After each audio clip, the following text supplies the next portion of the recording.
जा रही हूं उसे बहुत गौर से देखिएगा। और जो भी लोग इस देश में जहर फैलाना, नफरत फैलाना शुरू कर चुके हैं, उन्हें तो और भी ज़्यादा सचेत हो जाना चाहिए। और जो लोग बहुत पावरफुल हैं, उनको लगता है कि वो आराम से बच निकलेंगे, उन्हें 10 बार ये वीडियो देखना चाहिए और गिरेबान में झांकना चाहिए, क्या वो अफोर्ड कर सकते हैं ऐसा कुछ करना। क्योंकि केरल हाई कोर्ट ने एक बहुत बड़ी मिसाल पेश की है एक ऐसे आदमी के लिए जो पॉलिटिकली स्ट्रांग है, जिसको ऐसा लगा कि शायद वो जहर की खेती करते हुए, नफरत परोसते हुए इस देश के नागरिकों को, इस देश के एक धर्म से जुड़े नागरिकों को किसी भी तरह से अपशब्द और भद्दी बातें कहकर आराम से बच निकलेगा। क्योंकि कानून में एक एंटिसिपेटरी बेल का प्रोविजन है और आराम से कह के बच निकलो। केरल हाई कोर्ट ने कहा नहीं, ये नहीं हो सकता। और तब तो बिल्कुल भी नहीं जब यही घिनौना कृत्य तुम 3 साल पहले भी कर चुके हो। उस वक्त भी वार्निंग दी गई थी कि ऐसा कुछ दोबारा नहीं करना, लेकिन आपको क्या, आपको लगता है कि कानून आपकी जेब में है। तो इस बार केरल हाई कोर्ट ने एक मैसेज देने के लिए साफ कहा, इन शब्दों में कहा कि यह बहुत गलत संकेत हमारे समाज में लेकर आएगा अगर इस आदमी को हमने अभी एंटिसिपेटरी बेल दे दी।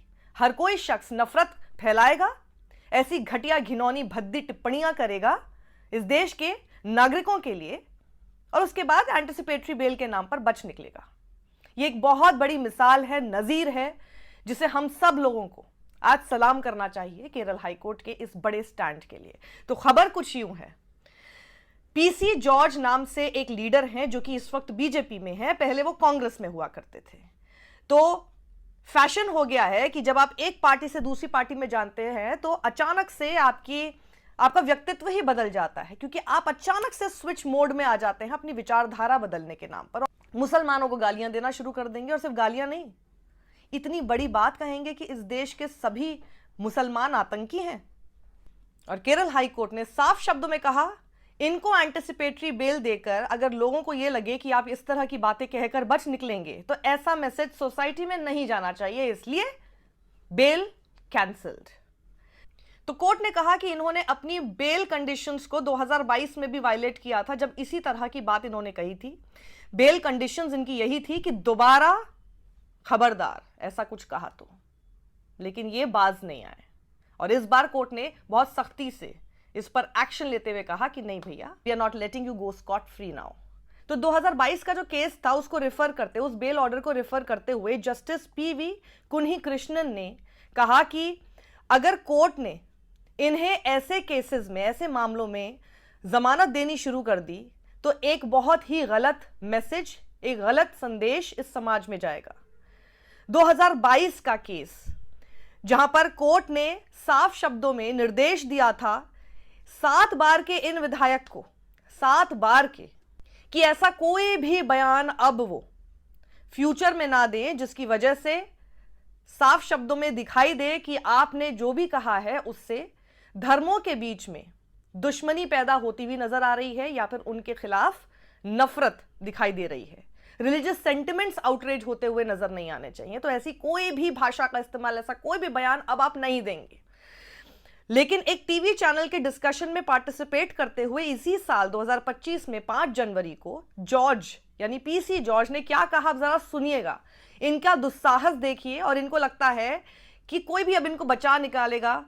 तो उसमें उन्होंने क्या कहा था, भारत के जितने भी मुसलमान हैं वो आतंकी हैं और कम्युनलिस्ट हैं, यानी सांप्रदायिक हैं। मतलब उन्होंने 100% ये कहकर कि भैया जितने हैं, आप हर मुसलमान को आतंकी बोल रहे हैं, यानी आप हर भारत के जितने भी मुस्लिम नागरिक हैं सबको आतंकी बोल रहे हैं। और आप फिर एक्सपेक्ट करते हैं कि आपको कोर्ट कोई सजा ना दे, कोर्ट आपको आसानी से बेल दे दे और उसके बाद दोबारा आप ये सारी बातें बोलते हुए निकल जाए। इस देश पर उतना ही हक हर उस मुस्लिम का है जितना कि एक हिंदू का है, हर एक ईसाई का भी उतना ही हक है, हर एक सिख का भी उतना ही हक है, जैनियों का उतना हक है, पारसियों का उतना हक है। और आप सब लोगों को एक धर्म से, क्योंकि आपकी राजनीति आपको इस तरह के वोट देती है और उस वोट के लिए आप एक धर्म के सभी लोगों को चाहे अभी अभी जन्मा हुआ बच्चा हो या 80-90 साल का कोई बुजुर्ग हो या कोई एक ऐसी मां हो या कोई एक ऐसा पति हो जो कि दिन भर सिर्फ देश में रहकर मेहनत करते हुए अपने परिवार को पाल रहा है, या फिर वो छोटा बच्चा जो अभी अभी जन्म लिया है, आपने उसको भी उस कैटेगरी में डाल दिया। तो सांप्रदायिक वो है या आप हैं? अभी तो मैंने आगे आपको बताया ही नहीं इन्होंने और क्या क्या कहा। ये पहली ही लाइन सुनकर मेरा अगर खून खौल रहा है तो मुझे लगता है कि इस देश के हर नागरिक का खून खौलना चाहिए, अगर आपके अंदर कोई मानवता है और आप एक्चुअल में अपने आप को भारत का नागरिक कहते हैं। और जब भारत के सभी मुसलमानों को आप आतंकी बोलने लगते हैं तो आप देश के पहले शिक्षा मंत्री मौलाना अबुल कलाम आजाद का अपमान करते हैं, जो कि हमारे इंडियन इंडिपेंडेंस मूवमेंट के लीडर रहे। अब्दुल कलाम आजाद हमारे पूर्व राष्ट्रपति का आप अपमान करते हैं। A R Rahman the music maestro, उनका अपमान करते हैं। अशफाक उल्लाह खान जो कि फर्स्ट मुस्लिम फ्रीडम फाइटर थे, जिनको ब्रिटानियों ने फांसी पर लटका दिया था। आजाद हिंद फौज के उन ऑफिसर शाह नवाज खान का आप अपमान करते हैं। अहमदुल्ला शाह जो कि वॉरियर थे फर्स्ट वर्ल्ड वॉर के समय, उनका आप अपमान करते हैं। एक्स प्रेसिडेंट भारत रत्न जाकिर हुसैन का अपमान करते हैं। तबला माइस्ट्रो जाकिर हुसैन का अपमान करते हैं। पद्म भूषण सैयद मोहम्मद शरफुद्दीन कादरी का अपमान करते हैं। इंडिपेंडेंस एक्टिविस्ट के लिए केस लड़ने वाले आसफ अली और न जाने ऐसे और कितने मुसलमानों का अपमान करते हैं, जिन्होंने भारत के लिए ही जिया और भारत के लिए मर गए। शर्म आनी चाहिए आप लोगों को। All Muslims in India terrorist and communalist, ये इन्होंने कहा। साथ ही उन्होंने कहा कोई भी एक भारत में रहने वाला मुसलमान नॉन टेररिस्ट नहीं है, मतलब कि है, हो ही नहीं सकता, है ही नहीं ऐसा कि कोई भी आतंकी ना हो उसको। और उन्होंने और भी ज्यादा उस स्टेटमेंट को रिपीट करते हुए अलग तरीके से बोला। मुस्लिम्स के बारे में फिर उन्होंने कहा ये लूटपाट करते हैं, ये लूटर्स हैं जो कि देश के पूरे संपत्ति को लूट रहे हैं। कई सारे हिंदू, लाखों हिंदू और क्रिश्चियंस हैं जिनको मुसलमानों ने स्लॉटर किया है सिर्फ एक मुस्लिम स्टेट बनाने के लिए। All Indian Muslims should go to Pakistan, मतलब गो टू पाकिस्तान वाला फिर आ गया यहां पे narrative. All Muslims are communal demons, राक्षस हैं, सांप्रदायिक राक्षस हैं, एंड स्काउंड्रल्स, गाली गलौज सब इन्होंने इस्तेमाल कर लिया। तो इनकी इस बकवास को सुनने के बाद और इतनी घटिया सोच को सुनने के बाद मोहम्मद शिहाब नाम के इराटूपेट्टा, जो कि कोट्टायम में है, वहां के रहने वाले, उन्होंने पुलिस कंप्लेंट फाइल की under sections 196, 1A and 299 of the भारतीय न्याय संहिता 2023 और sections 120 of Kerala police act against George भी उन्होंने इस्तेमाल किया।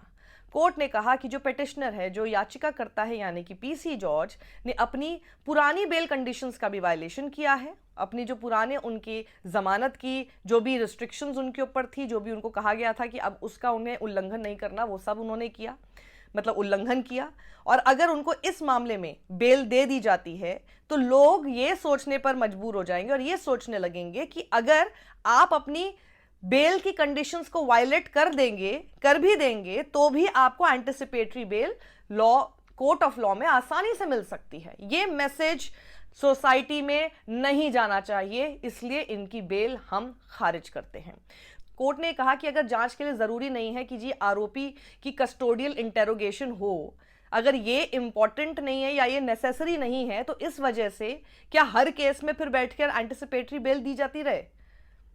अगर मैक्सिमम पनिशमेंट जो किसी भी ऑफेंस के लिए इंपोज किया जा सकता है in any cases below 7 years, whether a court of law can grant bail to an accused in a case without considering the allegation against the accused and the antecedents of the accused।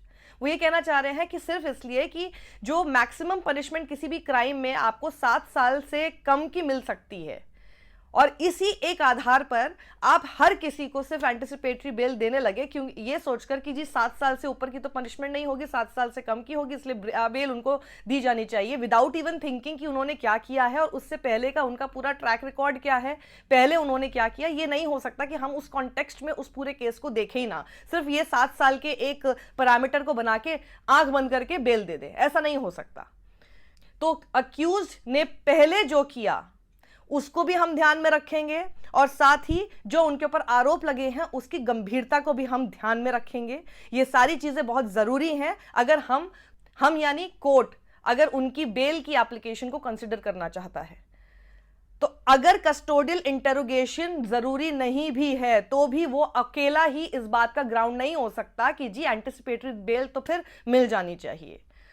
तो ये एक बड़ी बात Kerala high court ने कही है और एक प्रेसिडेंट सेट करने के लिए, उन्होंने समाज में एक मैसेज देने के लिए, ये नजीर पेश करने के लिए उन्होंने ऐसा फैसला दिया कि नहीं, देश में नफरत फैलाने वाले, जहर बकने वाले उन सब लोगों को सतर्क रहना चाहिए जिनको ये लगता है कि वो कुछ भी कहकर निकल जाएंगे, इस देश के कुछ नागरिकों के बारे में ऐसी गंदी भद्दी घिनौनी बातें बोलकर उनको आतंकी बोलकर निकल जाएंगे और उनके खिलाफ कुछ भी नहीं होगा, क्योंकि कोर्ट ऑफ लॉ में एंटिसिपेटरी बेल का एक प्रोविजन है। No, this is not happening.